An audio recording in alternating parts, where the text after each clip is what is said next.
Good morning friends. तो Vietnam में आज है हमारा डे 4 और अभी ठीक सुबह 6:30 बज रहे हैं और हम निकल रहे हैं सापा के लिए। सापा की टूर मैंने कैसे बुक की थी और क्या है उसका कॉस्ट, अगर ये आपको जानना है तो डे 3 का वीडियो जरूर देखें। तो हमें हमारे होटल पे ये बस पिक करने आई है। मैंने स्लीपर कैटेगरी की बस ही बुक की थी। वियतनाम में दो तरह की बसें होती है, एक होती है स्लीपर और एक होती है कैबिन बस। तो ये जो है वो स्लीपर बस है और मैंने स्लीपर कैटेगरी की ही बुक की थी। कैबिन बस के चार्जेस ज्यादा होते हैं। दोस्तों, जिस बस में हम चढ़े थे एक्चुअली वो बस सापा नहीं जा रही है। शायद वो हमें खाली पिक करने के लिए होटल तक आई थी। यहाँ पे जो दूसरी बस है ये सापा जाएगी, हमें लिए बोला है। इस बस में हम जाने वाले हैं सापा, जो दिखने में काफ़ी लग्जरियस लग रही है। सो बेसिकली ये है कैबिन बस। बुकिंग तो हमने स्लीपर बस की थी, बट फॉर सम रीजन हमें अपग्रेड किया गया कैबिन बस के लिए। और यहाँ पे ऐसा सिस्टम है कि जूते अंदर ले जाने नहीं देते, जूते आपको यहीं पे बाहर उतारने पड़ते हैं और उसके बाद अंदर जाना पड़ता है। तो सबको यहाँ पे जूते साइड में उतारने पड़ते हैं और उसके बाद अंदर जाना पड़ेगा। सिस्टम है, यहाँ पे आपको जूते उतारने पड़ेंगे और ये जूते ऐसे पॉलीथीन की थैली में ये लोग कलेक्ट कर लेते हैं और उसे अपने साथ में लेके अंदर जाना का पहन के जाने नहीं देते। ये है हमारी बस। मैं आपको बताता हूँ सीट के बारे में। मेरी नीचे सीट है, अगर आप देख सकते हो।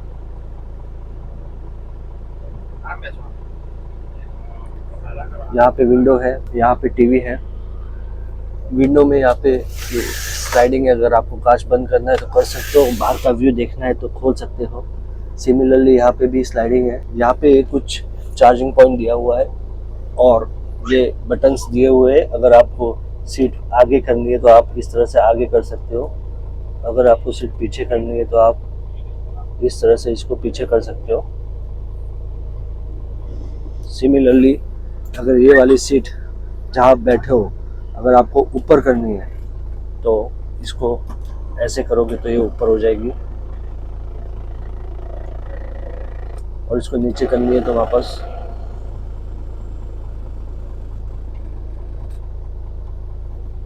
इसके साथ साथ हमको ब्लैंकेट भी दिया गया है और यहाँ पे सीट बेल्ट भी दिया गया है। आप बैठ कर सीट बेल्ट बांध सकते हो। इसके अलावा यहाँ पे कर्टेन्स दिए गए, आप कर्टेन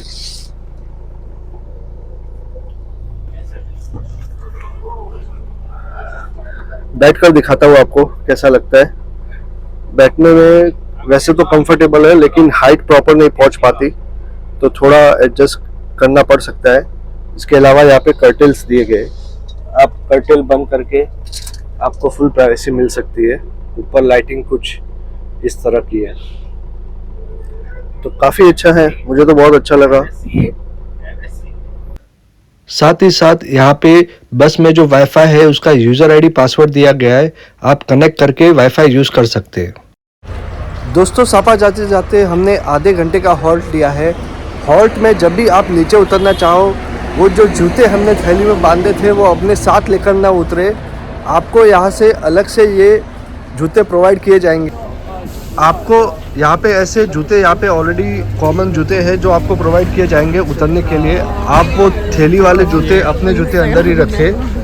हर बस के लिए ऐसे बास्केट बने हुए हैं और उन बास्केट्स में बहुत सारे जूते होते हैं, उनको ही पहन के आप घूमिए। उनको घूमने के बाद वापस सही पे छोड़ दीजिए और अपने बस में एंटर कीजिए। अपने जूते लेकर नीचे ना उतरे।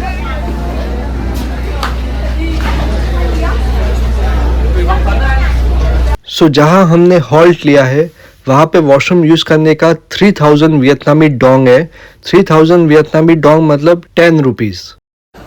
तो यहाँ पर आपको स्नैक्स, फ्रूट्स, कॉफ़ी और भी बहुत सारी स्नैक्स के आइटम मिल जाएगी। मुझे तो नहीं खाना, लेकिन मैं प्राइस पूछकर पता करता हूँ एक बार आपके लिए। How much for this? How much? 7,000. 7.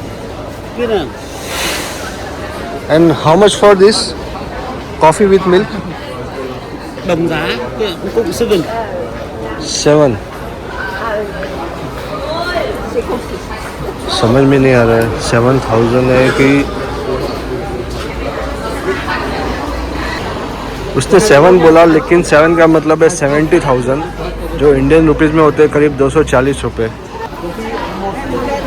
Food का पूछ लेता हूँ, वो भी आपके लिए, मुझे तो नहीं खाना। How much for this sugar can? 50,000। Strawberry $100। 100 okay 100 Vietnamese dong. So sugar can का था ऑलमोस्ट 170 रुपये, वियतनामी डोंग 50,000 उसने मुझे बोला था, और स्ट्रॉबेरी का बोला था उसने मुझे 100,000, मतलब इंडियन रुपीज़ में ऑलमोस्ट 350 रुपये। फर्स्ट स्टॉप लेने के बाद हम दोबारा निकल पड़े हैं सापा की तरफ। तो यहाँ पे हमने लिया है सेकंड स्टॉप।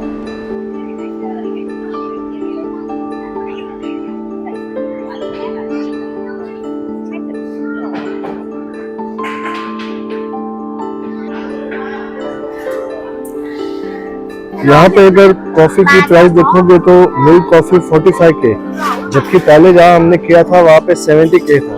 सीधा आधा प्राइस है यहाँ पे। और यहाँ पे वॉशरूम भी फ्री है, यहाँ पे कोई पैसे नहीं लिए जा रहे, जबकि पहले जहाँ हमने स्टॉप लिया था वहाँ पे 30K लिए जा रहे थे, सॉरी 3K लिए जा रहे थे, 10 रुपये। दोस्तों सेकंड स्टॉप लेने के बाद हम निकल पड़े हैं सापा की तरफ। हनोई से सापा का जो डिस्टेंस है वो है अप्रॉक्सीमेटली 320 किलोमीटर्स, जिसे पूरे करने में 6 आवर्स लगते हैं। हम सुबह 6:30 बजे निकले थे और पहुंचेंगे करीब 1:30 बजे के आसपास। सापा एक हिल स्टेशन है, तो बस ऐसे पहाड़ों के बीच में से घुमावदार रास्तों से जाएगी। सो अगर आपको वॉमिटिंग का इश्यू है तो उसकी भी मेडिसिन साथ में लेकर जरूर आए। दोस्तों अगर आप बाय रोड सापा नहीं आना चाहते तो आप हनोई से सापा बाय ट्रेन भी आ सकते हो, लेकिन ट्रेन आपको डायरेक्टली सापा नहीं उतारेगी। ट्रेन आपको हनोई से लाओ चाय तक लेके आएगी और लाओ चाय से बाय रोड आपको जाना पड़ेगा सापा तक। हनोई रेलवे स्टेशन से रोज रात को 9 बजे ट्रेन निकलती है लाओ चाय के लिए, जिसकी बुकिंग आप कर सकते हो 12 गो ऐप से या फिर क्लूक ऐप से, जिसका प्राइस रहता है approximately 2300 per person for AC sleeper class, जो आपको सुबह करीब 5:30-6 बजे पहुंचाएगी लाओ चाय।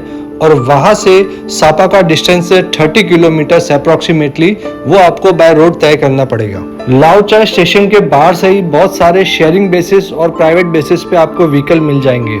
दोस्तों अगर आप सापा नवंबर से मार्च के बीच में आ रहे हो तो अपने साथ वूलन क्लोथ्स लेकर जरूर आए, क्योंकि यहाँ पे बहुत ही ठंडी रहती है, इसलिए ठंडी वाले कपड़े लेकर जरूर आए। और अगर आप अप्रैल में जून में आ रहे हो तो वेदर बहुत ही प्लेजेंट रहेगा, और अगर आप जून के बाद आ रहे हो तो बारिश रहेगी उस टाइम पे, तो बारिश वाले सामान जैसे रेनकोट, अम्ब्रेला लेकर जरूर आए। दोस्तों हम जो कर रहे हैं वो है साइट सीइंग का टूर।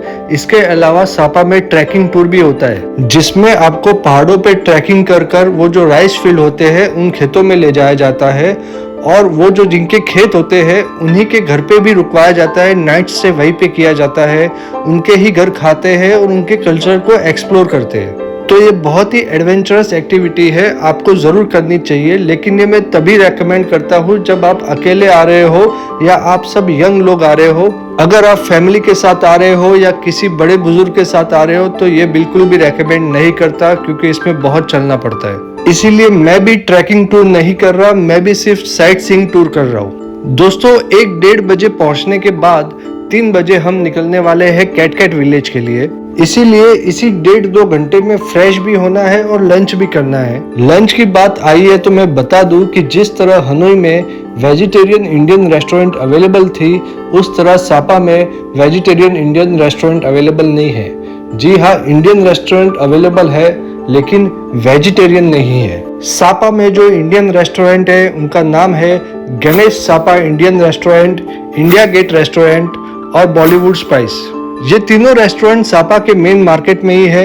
यहाँ पे आपको इंडियन खाना तो मिल जाएगा, लेकिन वो वेज नॉनवेज दोनों रहेगा। सो अगर आप उन लोगों में से हो जो नॉनवेज रेस्टोरेंट में खाना भी प्रेफर नहीं करते तो आपके लिए दिक्कत की बात है। उस केस में आपके पास सापा में कोई भी ऑप्शन नहीं है। और जो मेरे नॉन वेजिटेरियन भाई है उनके लिए तो ये प्लेस जन्नत ही जन्नत है। तो मैं लंच में वही नाश्ता करने वाला हूँ जो मैं इंडिया से लेकर आया था। तो हम पहुंच चुके हैं सापा और हमारी बस ने हमें उतारा है सापा मेन मार्केट पे। यहाँ हमें ये लिमोजिन लेने आई है। यही लिमोजिन हमें लेकर जाएगी हमारे होटल तक, क्योंकि हिल स्टेशन पे पतली पतली गलियां होती है, इसलिए बस हर जगह जा नहीं पाती, इसलिए हमें ये लिमोजिन लेने आई है।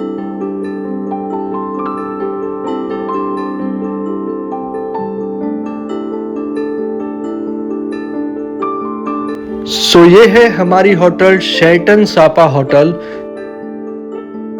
ये है इसका एंट्रेंस और सामने ही है रिसेप्शन एरिया और ये है लॉन्ज एरिया। थोड़ी ही देर में आपको रूम टूर भी करवाऊंगा।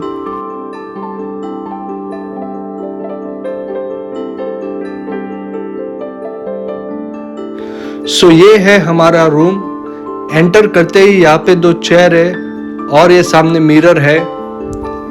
शूज के लिए यहाँ पे अलग से रैक दिया गया है। टीवी के पास ही बहुत बड़ा गमला है। किंग साइज बेड है और पीछे आप देख सकते हो सापा की जो फेमस राइस फील्ड्स है उनकी पेंटिंग लगी हुई थी। और यहाँ पे है वॉशरूम। वॉशरूम काफी बड़ा है साइज में और वॉशरूम के बैक साइड ही यहाँ पे कबोर्ड दिए गए हैं, वार्डरोब्स।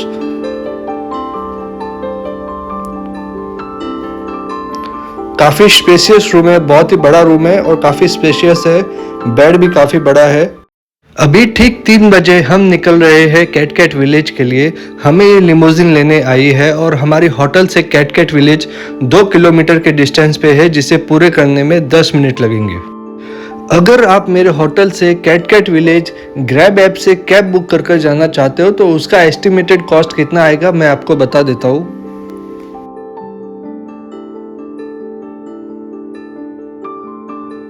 ये होगा 56,000 to 62,000 वियतनामी डोंग, जिसे अगर इंडियन रुपीस में कन्वर्ट करें तो 180 से 200 के बीच में हो जाता है।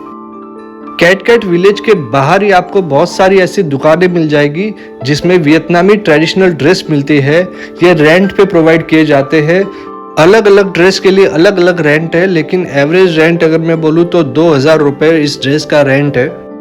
और ये है कैटकैट विलेज की टिकट, जिसकी टिकट प्राइस है 1,50,000 वियतनामी डोंग, जिसे अगर इंडियन रुपीस में कन्वर्ट करूँ तो हो जाते हैं 490 रुपीज। तो ये है कैटकैट विलेज जाने का गेट और यहाँ से हम एंटर करेंगे। इसके बाजू में ही है टिकट काउंटर, वहाँ से आप टिकट ले सकते हैं और यहाँ से हम एंट्री करेंगे कैटकैट विलेज के लिए। और यहाँ से कैटकैट विलेज जाने के लिए बहुत सारे स्टेप्स उतरने पड़ते हैं, क्योंकि कैटकैट विलेज नीचे है और उसके लिए बहुत सारे स्टेप्स उतर कर जाना पड़ता है। इसलिए रिक्वेस्ट है कि कंफर्टेबल शूज पहनकर आए। लड़कियां हैं उनसे रिक्वेस्ट है कि कोई भी हिल या अनकंफर्टेबल चप्पलें नहीं पहने। कंफर्टेबल शूज रहेंगे तो ही इतना उतर पाएंगे। दोस्तों नीचे उतरते उतरते बहुत सारी आपको शॉप्स दिख जाएगी जहाँ पे आप वियतनाम ट्रेडिशनल चीजें या फिर सोवेनियर खरीद सकते हैं। तो जो भी आपको अच्छा लगे और रिजनेबल लगे उसको खरीद ले। ये ना सोचे कि हम जब दोबारा रिटर्न आएंगे तब खरीदेंगे, क्योंकि रिटर्न आप यहाँ से नहीं आने वाले।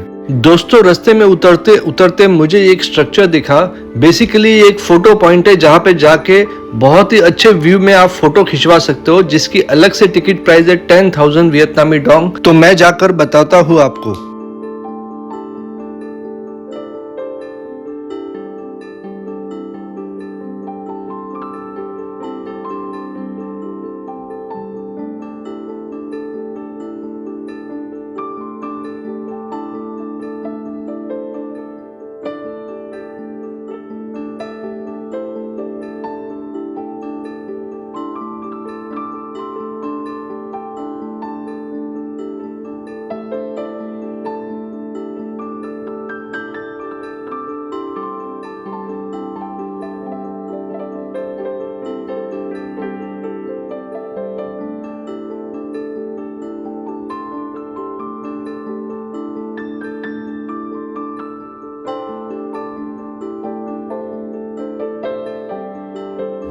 दोस्तों वीडियो लेते लेते बीच में मेरी फिंगर आ गई, उसके लिए सॉरी, क्योंकि एक हाथ से मैंने बेटी उठाई हुई थी और दूसरे हाथ से मैं वीडियो रिकॉर्डिंग कर रहा था, तो पता ही नहीं चला मुझे, उसके लिए सॉरी।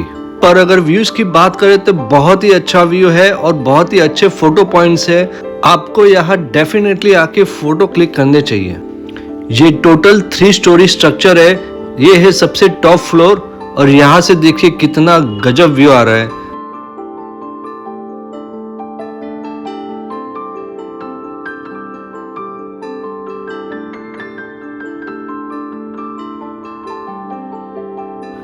जैसे जैसे हम नीचे उतरेंगे और भी बहुत सारी आपको जगह मिलेगी, कई सारे फोटो पॉइंट्स मिलेंगे और कुछ गार्डन्स भी।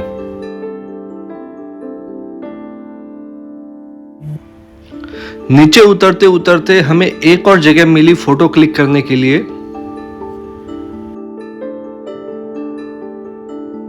यहाँ पे आप देख सकते हैं बहुत सारे इंसेंस स्टिक है जो रेड कलर में आपको दिख रहे होंगे। ये फ्रेगनेंटेड स्टिक्स होती है, बट इसका क्या यूज होता है मुझे नहीं पता। आपको अगर पता है तो कमेंट बॉक्स में जरूर बताएं। ये दिखने में काफी खूबसूरत दिख रहे हैं। आप यहाँ बैठ के फोटो क्लिक करवा सकते हैं। मैं टच करके देखता हूँ एक बार। ये बाम्बूस की बनी हुई लग रही है। फिर हमें मिला एक रोज गार्डन। ये गार्डन काफी अच्छा था, लेकिन इसके अंदर रोज मुरझाए हुए थे, तो हो सकता है कि आप आओ तब रोज रहे और ज्यादा खूबसूरत लगे ये गार्डन।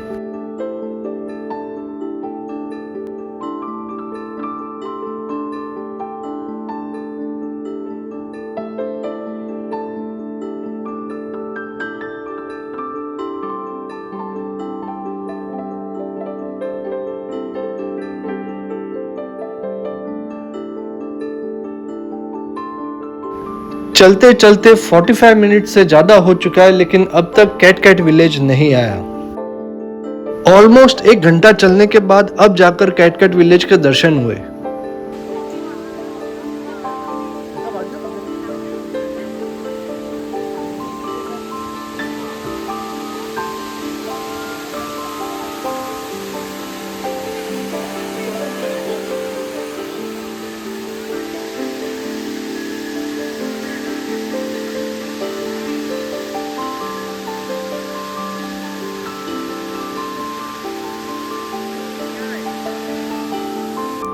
दोस्तों बहुत ही ज्यादा खूबसूरत है कैट विलेज, इसलिए आपको डेफिनेटली यहाँ पे आना चाहिए। मैं आपको ज्यादा डिटेल में नहीं बताऊंगा कैट विलेज।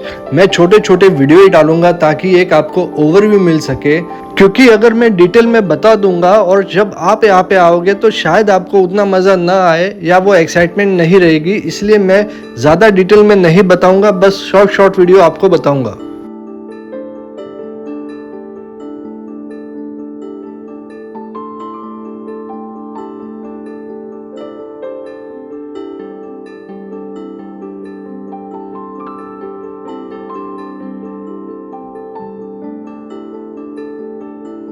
यहाँ पे बहुत सारे वियतनामी लोग ट्रेडिशनल वियतनामी ड्रेस पहनकर फोटो शूट करवाते हुए नजर आए।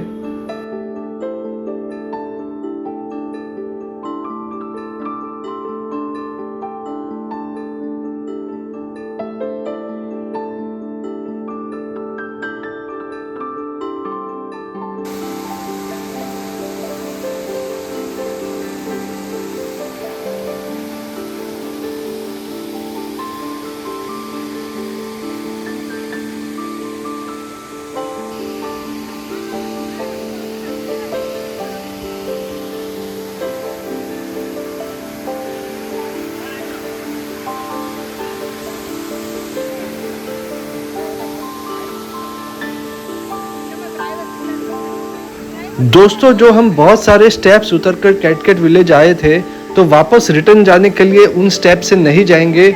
यहाँ पे आपको ये दिखा देता हूँ, ये सेपरेट रास्ता जो ऊपर जा रहा है, यहाँ से हम एग्जिट करेंगे।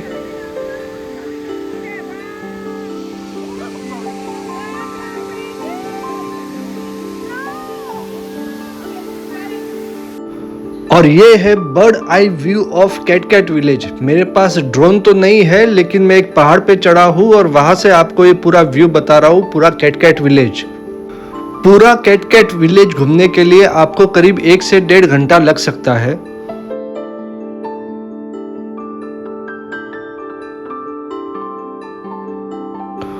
और फाइनली हम वापस जा रहे हैं अपने होटल के लिए।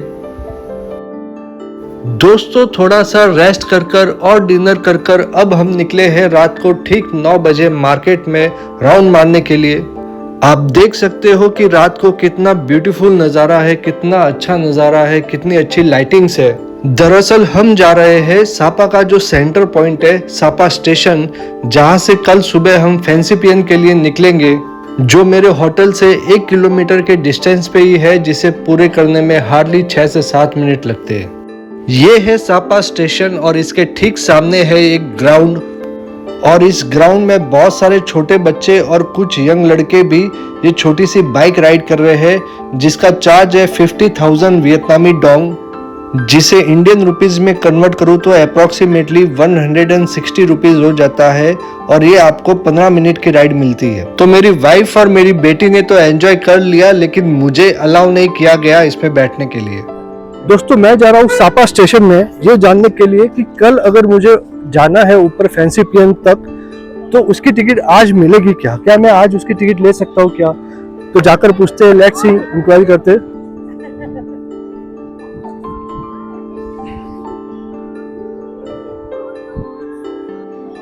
दोस्तों मैं यहाँ पे आया तो सही, लेकिन अभी है काउंटर क्लोज्ड। रात के 10 बज चुके हैं ऑलमोस्ट, और यहाँ पे टिकट काउंटर लिखा हुआ है और it is close now. Ticket counter तो क्लोज हो चुका है, लेकिन जाते जाते मैं आपको टाइमिंग एक बार बता देता हूँ। आप पॉज कर टाइमिंग जरूर देखिए। ये सुबह 7:45 से स्टार्ट होता है। दोस्तों ये सापा का मेन एरिया है। अगर आप यहाँ पे होटल अगर बुक करना चाहते हो तो 1-2 होटल का नाम बता देता हूँ। जैसे ये है सापा विंग्स होटल। इसके अलावा यहीं पे आपको मिल जाएगी एक और पनोरामा होटल्स करके, तो वो भी आपको पास में मिलेगी। इसके अलावा बीबी होटल करके है, वो एकदम सापा स्टेशन के पास में ही है। तो ये भी कुछ होटल के ऑप्शंस है। और यहाँ पर स्ट्रीट पे कुछ बच्चे डांस परफॉर्मेंस कर रहे हैं फॉर मनी। तो अगर आप आते हो तो आपसे रिक्वेस्ट है कि प्लीज इनको पैसे मत दे, क्योंकि जैसे ही आप पैसे दोगे बच्चों का एक बहुत बड़ा ग्रुप आपके पीछे पड़ जाएगा पैसों के लिए। ये देखिए, इस आदमी ने पैसे दिए और अभी अचानक से एक बहुत बड़ा ग्रुप आ जाता है बच्चों का, जो पीछे ही पड़ जाता है पैसों के लिए। आगे देखिए आप,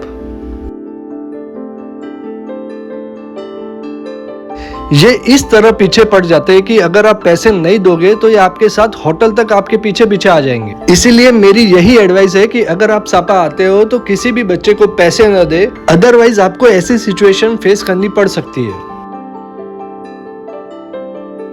तो अब हम वापस जा रहे हैं अपनी होटल की तरफ। कल सुबह हम निकलेंगे फैंसी पियन के लिए, तो हम वापस सापा स्टेशन आएंगे और वहां से कैसे फैंसी पियन की टिकट बुक करते हैं, क्या है उसका टिकट प्राइस, मैं आपको पूरा बताऊंगा। और कैसा रहता है फैंसी पियन का एक्सपीरियंस, ये पूरा बताऊंगा डे 5 के वीडियो में। तो डे 5 का वीडियो जरूर देखें। दोस्तों मैंने पूरी कोशिश की है कि आपको सारी इंफॉर्मेशन दूं इस वीडियो में। फिर भी अगर कुछ रह गया है, कहीं कोई क्वेरी रह गई है, तो कमेंट बॉक्स में जरूर पूछे। और इतनी डिटेल इंफॉर्मेशन दी है तो प्लीज लाइक और सब्सक्राइब जरूर करें। Thank you, good night.